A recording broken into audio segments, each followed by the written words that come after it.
Xin chào tất cả mọi người, tôi tên là Đào Thị Sớm, tôi đến từ Việt Nam, rất vui được đồng hành cùng mọi người.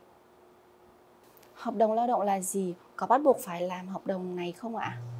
근로계약서는 사용자와 노동자가 협의한 근로시간이나 임금 등의 노동조건을 적어두는 계약서로 일하기 전에 반드시 작성하셔야 합니다.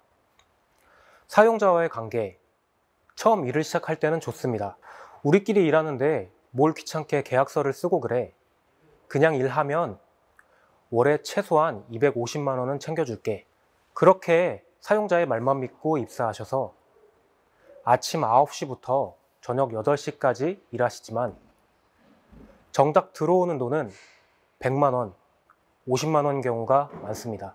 근로계약서를 작성하지 않고 사용자의 말만 믿고 노동을 제공하셨다면 임금 체불 등 문제 발생 시에 구두 계약한 노동 조건을 증명하기가 어렵습니다. 선생님의 근무 시간 및 월급이 얼마인지 입증해줄 녹취, 급여 명세서, 주고받은 문자나 카톡 기록, 통장 내역, 근태 기록이나 일지 등의 자료를 마련해 입증하셔야 합니다. 특히 임금을 현금으로 받으셨거나 한 번도 임금을 제대로 받지 못한 상태에서 문제가 발생하셨다면 증거 자료가 현저히 부족해 큰 노력을 들여 입증하셔야 합니다. 최악의 상황에서는 최저임금을 기준으로 임금 체불 금액을 다투어야 할 수도 있습니다. 이러한 상황을 피하기 위해서는 반드시 채용 즉시 근로계약서를 작성하고 교부받으셔야 합니다. 근로계약서 작성과 교부는 사용자의 의무사항입니다. Khi lập hợp đồng lao động thì cần phải chú ý những điều gì ạ? 네, 근로계약서를 쓸 때 반드시 살펴봐야 하는 3가지 항목이 있습니다. 바로 근로계약 기간, 근로시간, 임금입니다. 근로계약 기간은 사용자와 일하기로 약속한 기간으로 계약 기간을 정해놓은 경우 기간제 노동자, 즉 비정규직 노동자가 됩니다.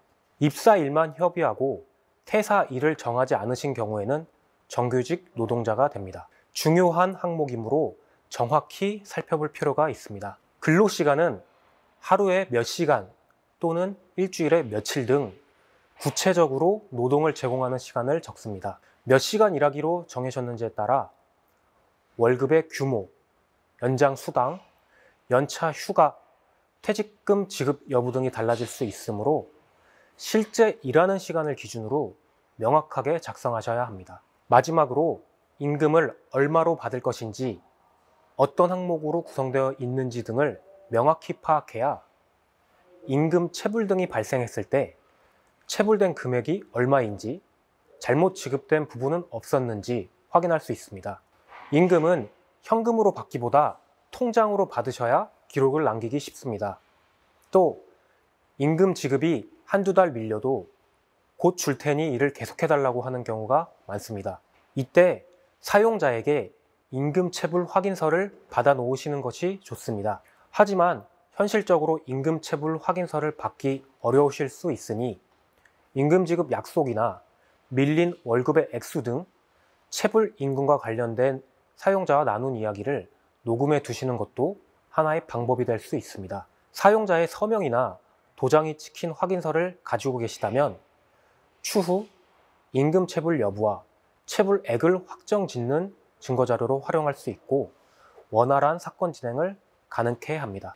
이처럼 근로계약서를 작성하실 때 최소한 3가지 사항, 근로계약 기간, 근로시간, 임금 항목에 문제가 없는지 확인하신 뒤 서명하셔야 합니다. 서명 뒤에 근로계약서를 받아서 잘 보관하시면 됩니다.